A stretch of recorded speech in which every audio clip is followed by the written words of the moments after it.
कुछ कुछ अंदाज हो जाता है, जिसको कहते हैं ना अंदेशा हो जाता है कि क्या होने वाला है और इसका असर क्या होगा, इससे क्या नफा होगा, क्या नुकसान होगा, कुछ अंदाजा तो लग ही जाता है। चाहे वो घर में किसी से लड़ाई हो तब पता चल जाता है, चाहे वो नौकरी कर रहे हो आप तब पता चल जाता है कि इसका खामियाजा किस रूप में भुगतना पड़ेगा, और चाहे राजनीति हो, हर जगह अगर आप कुछ करते हैं तो प्रतिक्रिया क्या होगी इसका अंदाजा थोड़ा थोड़ा हो जाता है।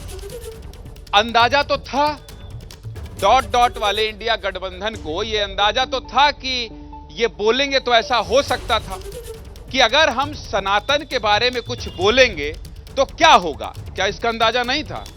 क्या इसका अंदाजा नहीं था कि एक पार्टी ऐसी है जो सनातन, हिंदुत्व, धर्म, राम, इसी के इर्द गिर्द चुनाव लड़ती है और सफलता हासिल कर रही है? ये तो है।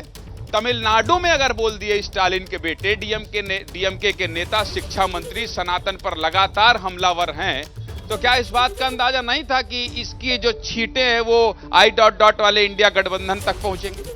और क्या इसका अंदाजा नहीं था कि ये इतना बड़ा मुद्दा हो जाएगा कि प्रधानमंत्री नरेंद्र मोदी बताने लगेंगे कि ये डॉट डॉट वाले इंडिया गठबंधन के लोग सनातन को नष्ट करना चाहते हैं, खत्म करना चाहते हैं, इनसे सावधान रहना चाहिए? क्या इसका अंदाजा नहीं था? अंदाजा था। अंदाजा था कि पिच बना रहे हैं और इस पर बीजेपी खेलेगी। नमस्कार, मैं हूं ज्ञानेंद्र तिवारी और आप जनता जिंदाबाद देख रहे हैं। इसलिए मैं ये सब कुछ कह रहा हूं कि देखिए, मध्य प्रदेश में राम भद्राचार्य कह रहे हैं कि सनातन और अधर्म की लड़ाई है, ये कमलनाथ और शिवराज सिंह चौहान के बीच की लड़ाई नहीं है। और अब प्रधानमंत्री नरेंद्र मोदी जब पहुंचे हैं मध्य प्रदेश में तो कह रहे हैं कि ये डॉट डॉट वाला इंडिया गठबंधन है वो सनातन को खत्म करना चाहता है। लाइट जली है, थोड़ा सचेत हुए हैं, और बाकी के जो नेता हैं इंडिया डॉट डॉट गठबंधन वाले, अब वो कह रहे हैं कि हम सभी धर्म का सम्मान करते हैं और डीएमके के नेताओं को ऐसा नहीं बोलना चाहिए, नहीं कहना चाहिए। लेकिन संदेश तो चला गया। इंडिया डॉट डॉट वाले गठबंधन के लोग ये नहीं चाहते हैं कि ये धर्म की लड़ाई, सनातन की लड़ाई का बीजेपी फायदा उठाए, लेकिन संदेश तो चला गया। और अब प्रधानमंत्री अगर मध्य प्रदेश में और छत्तीसगढ़ के रायगढ़ में बोल रहे हैं, इसका मतलब आप समझिए कि 2023 का चुनावी मुद्दा भी ये बनेगा। विधानसभा चुनाव होने वाले प्रदेशों में प्रधानमंत्री मोदी ने इसका ऐलान कर दिया है, संदेश दे दिया है, इशारा कर दिया है। तो पहले सुन लीजिए कि प्रधानमंत्री मोदी ने कहा क्या, बचाव में क्या कहा जा रहा है और कैसे धीरे से कटा जा रहा है। उसके बाद चर्चा की शुरुआत करेंगे। पहले सुनिए।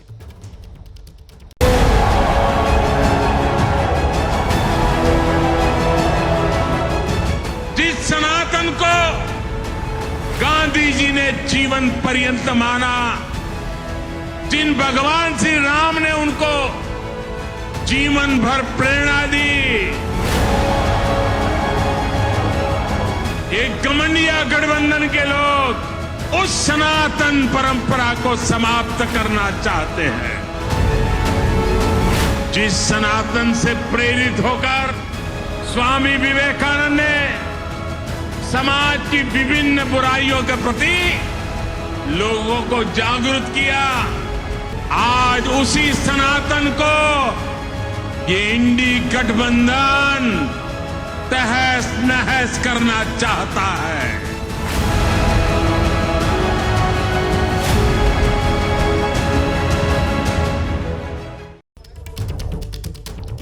उस सनातन को खत्म करना चाहते हैं, मैं तो डॉट डॉट वाला कहता हूं, वो घमंडिया कहते हैं। तो क्या ऐसा है?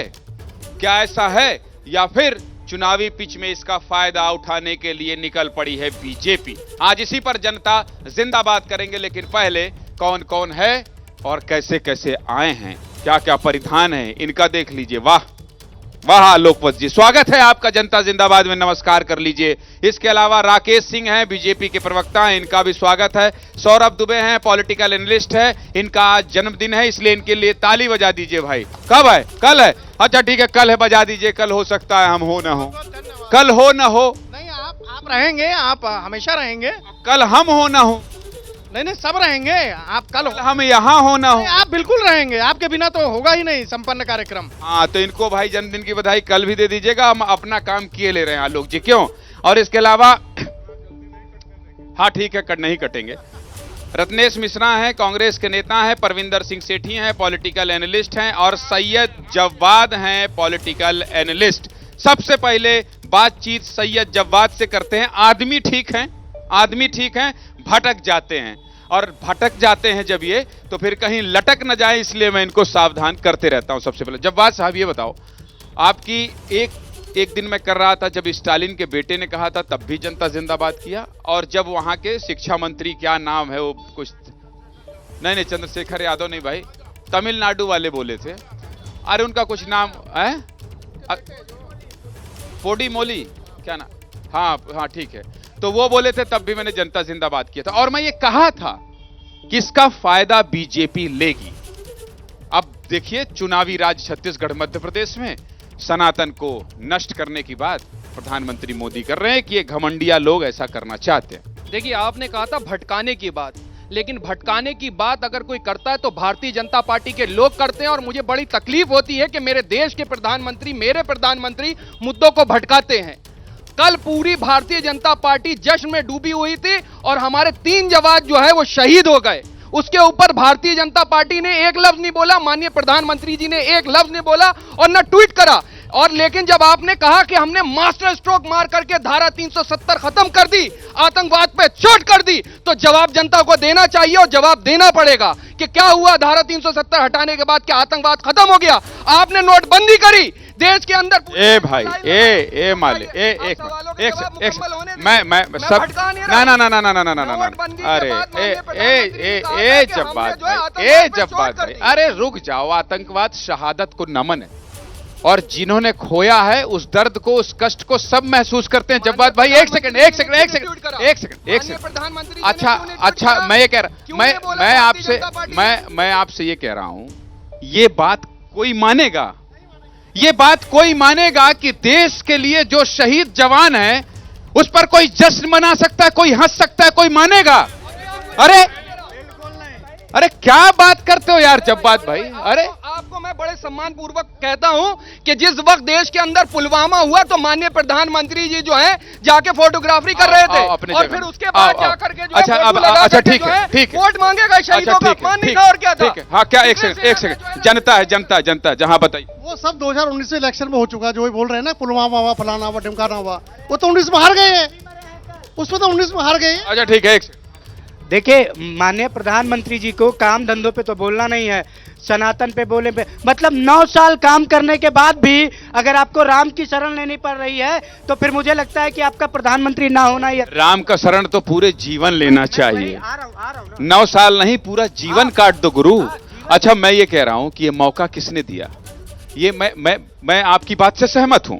अगर प्रधानमंत्री सनातन के नाम पर वोट मांग रहे हैं और काम नहीं गिना रहे हैं, आप ठीक बोल रहे हैं, आपका सम्मान है, आप कांग्रेस से भाई, सम्मान है, समझ रहे हैं, लेकिन ये मौका किसने दिया? मैं भी तो बोलूं, किसने दिया? देखिए प्रधानमंत्री जी में अगर दम है, मैं कहता हूं प्रधानमंत्री जी में दम है। अब दम है नहीं, सुनिए ना, तो वो बेरोजगारी पे बात करके दिखाए, महंगाई पे बात करके दिखाए। मैं एक मुद्दा आपको बताता हूं, उत्तर प्रदेश के ग्राम प्रधानों को अपने फंड से पैसा नहीं खर्च करने दिया जा रहा है, जीते हुए जनप्रतिनिधियों को विद्यालय और शौचालय बनवाने के लिए पैसा खर्च करवाया जा रहा है। वो ग्राम प्रधान अगले चुनाव में किस तरह जाएंगे? इस पर योगी आदित्यनाथ और माननीय प्रधानमंत्री जी के मुंह में दही जम जाता है क्या?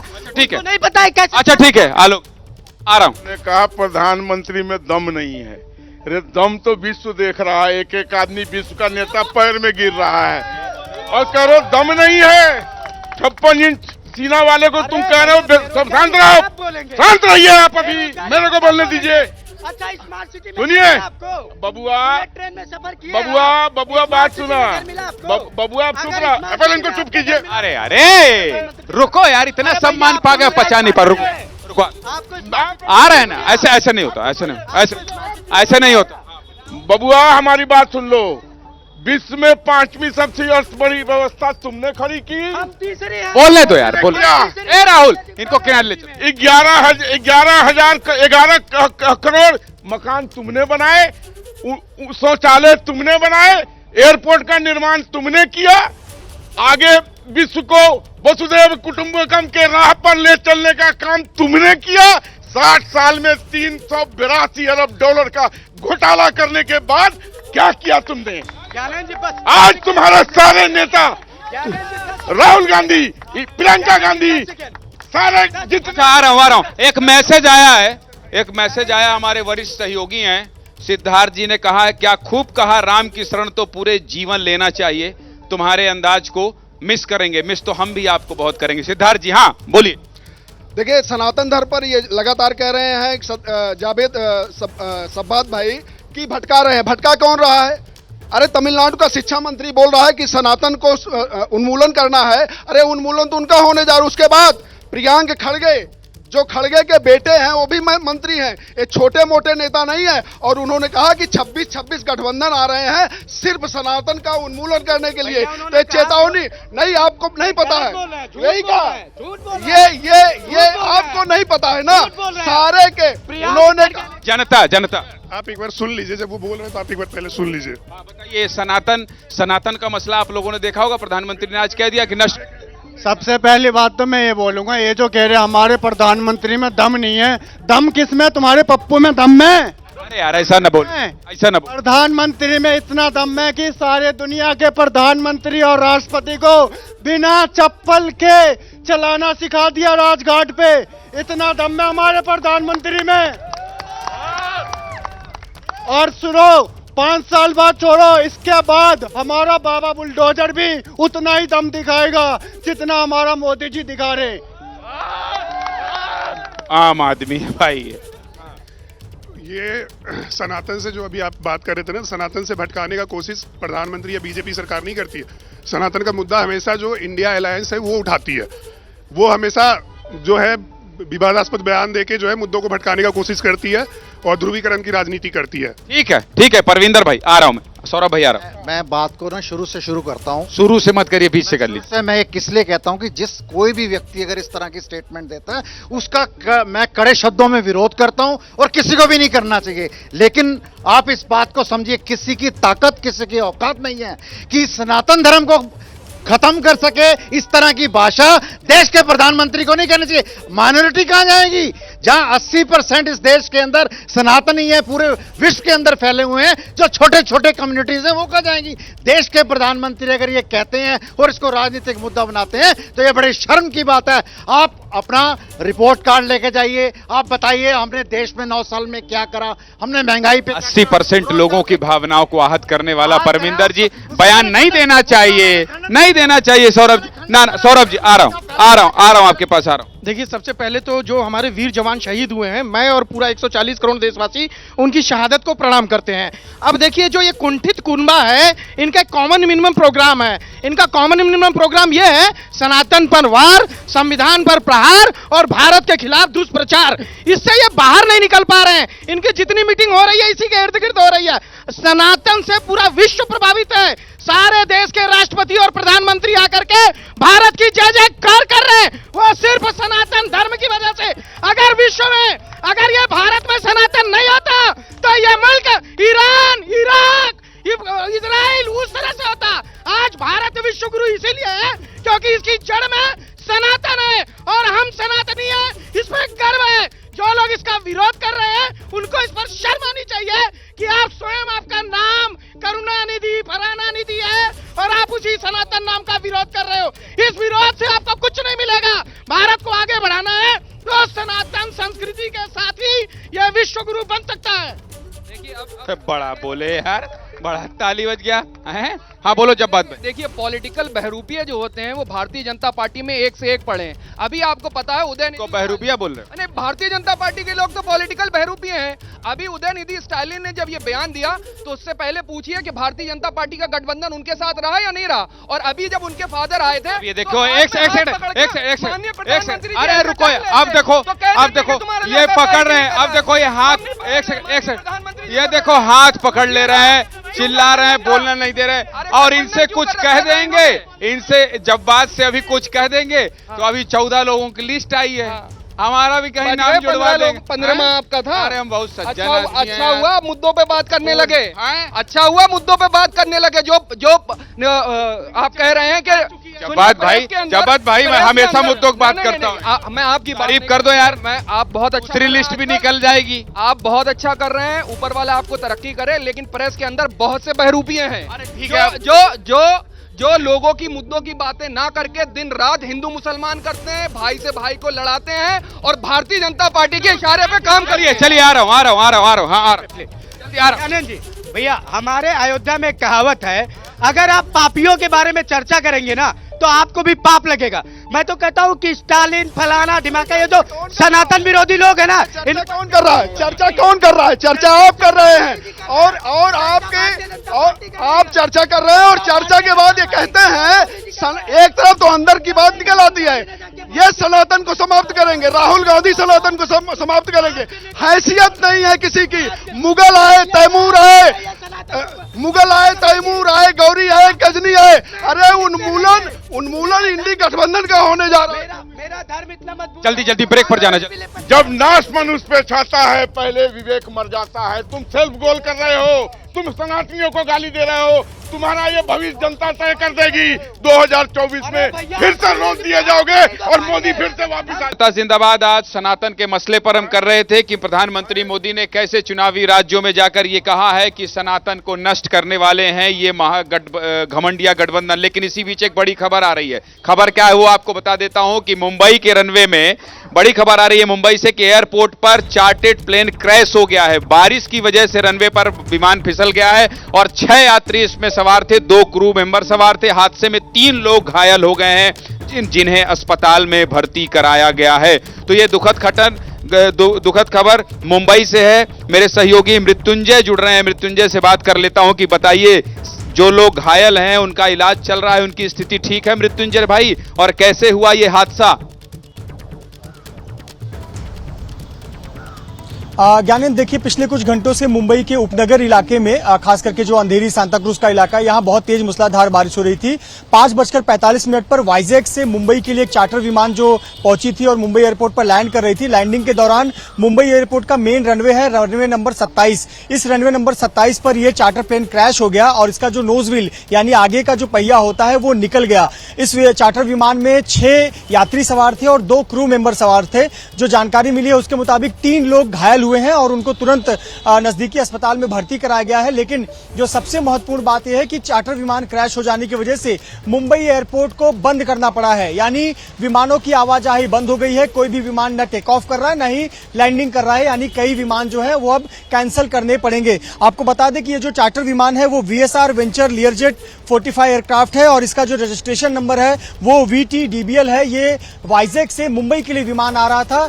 6 लोग यात्री सवार थे और जो हमें सूत्र बता रहे हैं कि ये बिजनेसमैन परिवार था, जो प्राथमिक जानकारी मिलकर आ रही है। और इस विमान का इस्तेमाल महाराष्ट्र सरकार के मंत्री भी करते हैं, तो महाराष्ट्र सरकार के नामी राजनीतिक चेहरे भी इस विमान का इस्तेमाल करते हैं, ऐसी भी जानकारी सामने आई है। 3 लोग घायल हैं, उनको नजदीकी अस्पताल में भर्ती कराया गया। लेकिन सबसे महत्वपूर्ण बात है कि चूंकि मेन रनवे पर यह हादसा हुआ है, मेन रनवे पर चार्टर फ्लाइट फंसी हुई है, तो ऐसे पर पूरी तरह से एयरपोर्ट को बंद करना पड़ा है। पिछले कई समय से विमानों की आवाजाही पूरी तरह से बंद है और अगले कई घंटों तक एयरपोर्ट पर सब जो मुंबई में है, जो यात्री फंसे हैं या तो जो मुंबई एयरपोर्ट जा रहे हैं, उनकी जानकारी के लिए भी हम बता दें कि अभी फिलहाल विमानों को रोक दिया गया है और अभी टेक ऑफ जो फ्लाइट जो मृत्युंजय बता रहे हैं वो सेवा अभी रुकी है। इसलिए आप पता कर लीजिएगा एक बार वेबसाइट से या तो फोन नंबर से, उसके बाद एयरपोर्ट के लिए निकलिएगा। तो बात कर रहे थे हम सनातन पर। 20 सेकंड जल्दी से बोल दीजिए, 20 सेकंड का समय। 20 सेकंड में यही कहूंगा, न चारा न कोई वैसा घोटाला, देश में है जनता का बोलबाला और फिर उनके आशीर्वाद से 2024 में मोदी ही होगा रखवाला। ठीक है भाई, हम जनता को ऐसे बरगलाएंगे। 18 करोड़ की सड़क 250 करोड़ में बनाएंगे, 132 करोड़ रुपया। चलिए आज वक्त इतना ही है। मुझे राहुल मिश्रा और दुर्गेश को इजाजत दीजिए। आगे की खबर के लिए आप बन रही एबीपी न्यूज के साथ। नमस्कार।